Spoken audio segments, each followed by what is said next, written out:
ہر روزانہ ایک بہترین حدیث یا ایک بہترین اسلامی واقعہ سننے کے لیے اس چینل کو سبسکرائب کر دیں۔ بات کو سن کر لائک شیئر ضرور کیا کریں تاکہ ثواب میں آپ کا حصہ بھی شامل ہو۔ بسم اللہ الرحمن الرحیم۔ السلام علیکم ورحمۃ اللہ وبرکاتہ۔ یاد رکھو اللہ تعالی جل جلالہ تمہیں جلد کوئی خوشی دینے والے ہیں۔ اگر یہ خاص نشانی ظاہر ہونے لگے تو پھر تم سمجھ جاؤ۔ دیکھو مایوس مت ہو، اب قبولیت کی گھڑی زیادہ دور نہیں ہے۔ تم دیکھو گے اللہ تعالی جل جلالہ خوف کے ساتھ یا وسیلوں سے تمہیں تمہاری چاہت تک پہنچا دیں گے۔ جی تم صبر کرتے رہو تو پھر یقیناً اللہ تعالی جل جلالہ بھی نیتوں کو دیکھ رہے ہیں۔ اگر تم یہاں پر رو رہے ہو اور وہ اللہ تعالی جل جلالہ تمہیں مسکرا کر دیکھ رہے ہیں، کیونکہ اللہ تعالی جل جلالہ جانتے ہیں کہ تمہیں وہی ملے گا جو تم نے تہجد کی دعاؤں میں مانگ رکھا ہے۔ تم ماضی کے دکھ بھول جاؤ گے۔ اللہ تعالی جل جلالہ تمہیں اتنا نواز دیں گے۔ ذرا انتظار کرو، تمہاری دعا اور تمہارا صبر ضائع نہیں جائے گا۔ تمہارا معاملہ اللہ تعالی جل جلالہ کے سپرد ہے، وہ جلد تمہاری کہانی مکمل کر دیں گے۔ اور اس بات پر مکمل یقین رکھو اللہ تعالی جل جلالہ تمہیں لڑکھڑاتا ہوا دیکھ کر کبھی تمہیں گرنے نہیں دیں گے۔ اللہ تعالی جل جلالہ قرآن کریم میں ارشاد فرما رہے ہیں کہ ڈرو نہیں اور غم نہ کرو، ہم یقیناً تمہیں بچانے آ رہے ہیں۔ کیوں وسوسے ستا رہے ہیں تمہیں؟ کیوں خود کو اتنی مشکل میں ڈالتے ہو؟ جب تمہارا پروردگار تمہیں کہہ رہا ہے تو بے خوف ہو جا۔ جب اللہ تعالی جل جلالہ نے کہہ دیا ہے وہ تمہیں بچا لیں گے، مشکلات سے نکال لیں گے، تو کس میں اتنی جرت ہے کہ اس کے راستے میں کھڑا ہو سکے؟ کسی اشارے کے انتظار میں ہونا، مطمئن ہو جاؤ کہ تمہیں تمہارا رب اشارہ ہی کر رہا ہے۔ اس نے تمہیں اتنے قریب کر لیا ہے کہ اس سے بات کرتے تمہاری آنکھیں بھیگ جاتی ہیں۔ ہر وقت اسے راضی کرنے کی کوشش میں ہو، تو جس رب العالمین نے تمہیں اتنے زیادہ قریب کر لیا ہے، وہی رب العالمین جل جلالہ تمہیں کوئی خاص مقام بھی دینا چاہتے ہیں۔ اللہ تعالی جل جلالہ نے قرآن حکیم میں ارشاد فرمایا ہے کہ وہ تمہارے ساتھ ہیں، تم جہاں کہیں بھی ہو۔ کتنا سکون ہے نا، کتنا خوبصورت دلاسا ہے نا۔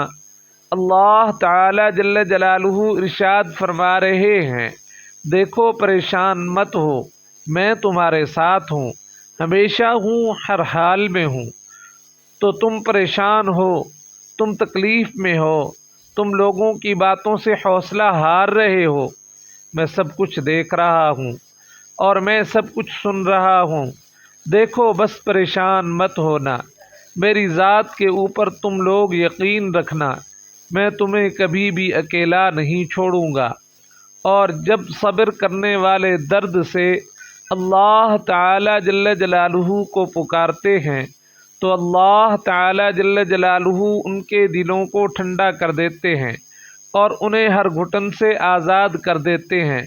تمہارا کام بس صرف اور صرف دعا کرنا ہے، اور اسباب اللہ تعالی جل جلالہ خود بناتے رہتے ہیں، اور جلد ہی وہ تمہیں یوں خوش کر دیں گے کہ تم پھر سے جی اٹھو گے۔ جانتے ہو تمہارے دل میں جو ایک اٹکی ہوئی پکار ہے نا، اور لبوں پہ خاموشی ہے، یہی ادائیں تمہارے رب کو بہت ہی زیادہ پسند ہیں، اور یہی تمہارے لیے ساتوں آسمانوں سے کن لے کر آئیں گی انشاءاللہ تعالی۔ تم بس یقین رکھو، اور اللہ تعالی جل جلالہ تمہارے تک معجزے لے آتے ہیں۔ جب تم سب کچھ ختم ہو جانے کے بعد بھی دعا کرتے ہو، اس یقین کے ساتھ کہ اللہ تعالی جل جلالہ کی دسترس سے کچھ بھی باہر نہیں ہے، اللہ تعالی جل جلالہ ایسا وقت بہت جلد لے آئیں گے جس وقت تم اپنی آنکھوں سے اپنے لیے معجزے ہوتے ہوئے دیکھ لو گے۔ ایک دن دیکھنا تم خود مسکراتے ہوئے کہو گے کہ اللہ تعالی جل جلالہ نے میری دعا ایسی قبول کی ہے کہ میں نے کبھی سوچا بھی نہیں تھا۔ تم کہو گے کہ اللہ تعالی جل جلالہ نے معجزہ کر دیا ہے جس کا میں نے کبھی تصور بھی نہیں کیا تھا، اور دیکھنا کہ یہ کہتے ہوئے تمہاری آنکھیں نم ہو جائیں گی اور تمہارا دل جو اتنا سفر کرتے کرتے تھک چکا تھا اب اطمینان میں ہوگا، اور وہ تمہیں دعا کی توفیق اور شرح صدر کا حوصلہ تب ہی دیتے ہیں جب وہ تم سے راضی ہو جاتے ہیں، اور اللہ تعالی جل جلالہ جب راضی ہو جاتے ہیں تو تمہاری ہر خواہش پر کن کا حکم فرما دیتے ہیں۔ اللہ تعالی جل جلالہ اپنے سارے معجزے تمہارے ساتھ کھڑے کر دیں گے اور تم بھول جاؤ گے آزمائش کا دکھ۔ تمہارے صبر کا صلہ تمہاری خواہش کی قبولیت سے ملے گا۔ کیوں بے یقین ہوتے ہو؟ آپ نے کسی انسان سے نہیں بادشاہوں کے بادشاہ سے مانگا ہے جس کے خزانوں میں کہیں کوئی بھی کمی نہیں ہے۔ یقین رکھو وہ عطا کرے گا کیونکہ وہی عطا کر سکتا ہے۔ جانتے ہو اللہ تعالی جل جلالہ یقین والوں کے لیے راستے بناتے ہیں، اور جانتے ہو یقین والے کیسے ہوتے ہیں کہ جب ان کی دعائیں بھی ان کے مخالف ہو جائیں وہ تب بھی اللہ تعالی جل جلالہ سے مانگنا نہیں چھوڑتے۔ وہ اس وقت بھی آسمان کی طرف دیکھ کر کہتے ہیں ہمیں پتہ ہے کہ آپ ہمیں تھام لیں گے، تو پھر بتاؤ پھر کیا تم اتنا یقین رکھتے ہو اللہ تعالی جل جلالہ پر؟ اپنے منصوبوں کو اس کے منصوبوں کے لیے ترک کر دو، اور جانتے ہو تمہارا بے چین ہونا بے وجہ نہیں ہے۔ تمہارا رب تمہیں وہ خوشی نصیب کرے گا جس کے انتظار میں تم نے جائے نماز پر آنسو بہائے تھے۔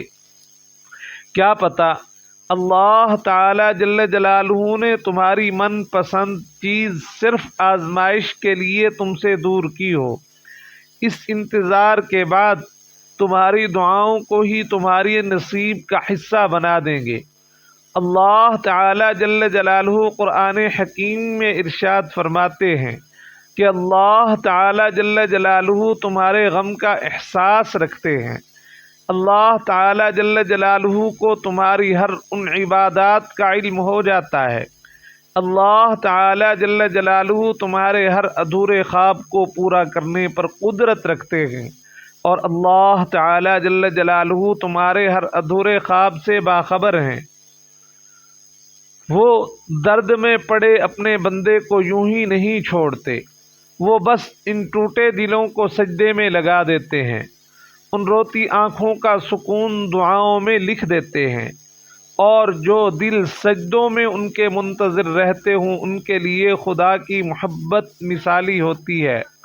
آزمائش انہی کے لیے ہوتی ہے جنہیں اللہ تعالی جل جلالہ چاہتے ہیں، اور صبر بھی وہی کرتے ہیں جو اللہ تعالی جل جلالہ کو چاہتے ہیں۔ اللہ تعالی جل جلالہ جن سے پیار کرتے ہیں انہی کو مشکلات کے راستے کے اوپر ڈالتے ہیں تاکہ بعد میں انہی آنسوؤں اور اسی تڑپتے ہوئے دل کا سکون بن سکے۔ اور کچھ لوگوں کو اللہ تعالی جل جلالہ حضرت سیدنا موسیٰ علی نبینا علیہ الصلاۃ والسلام کی طرح لاڈلا رکھتے ہیں، اور ان کو تکلیفوں میں مبتلا کر دیتے ہیں اور ان کو آزماتے رہتے ہیں۔ انہیں تکلیفیں دے کر اللہ تعالی جل جلالہ انتظار کرواتے ہیں، لیکن پھر ان کے لیے سمندر میں راستہ نکالتے ہیں، انہیں فرعون جیسوں سے محفوظ رکھتے ہیں، انہیں پاکیزہ ہم سفر عطا کرتے ہیں اور ان کے ذکر کو امر کرتے ہیں۔ کس نے کہا لاڈلوں کو تکلیف نہیں ملتی؟ لاڈلوں کو تو فرعون جیسوں سے لڑنا پڑتا ہے۔ تکلیفیں تو سب کو ملتی ہیں، مگر اس کے حصے میں زیادہ آتی ہیں جو محبوب ہوتا ہے۔ یاد رکھو، جو رات کے بعد صبح اور گرمی کے بعد ٹھنڈ کر دیتا ہے، وہی اللہ تعالی جل جلالہ پریشانیوں کے بعد خوشیاں بھی عطا فرمائیں گے انشاءاللہ تعالی۔ اور پریشان سے پریشان انسان کو بھی خوشیاں عطا کرنا صرف رب تعالی جل جلالہ کے ہاتھ میں ہی ہے۔ رب العالمین جل جلالہ کے سوا کوئی بھی کچھ نہیں کر سکتا، اور اللہ تعالی جل جلالہ جب چاہتے ہیں جو کرنا چاہتے ہیں کر لیتے ہیں۔ اللہ تعالی جل جلالہ صرف ہماری اخلاص کے ساتھ کی جانے والی دعاؤں کے منتظر ہوتے ہیں۔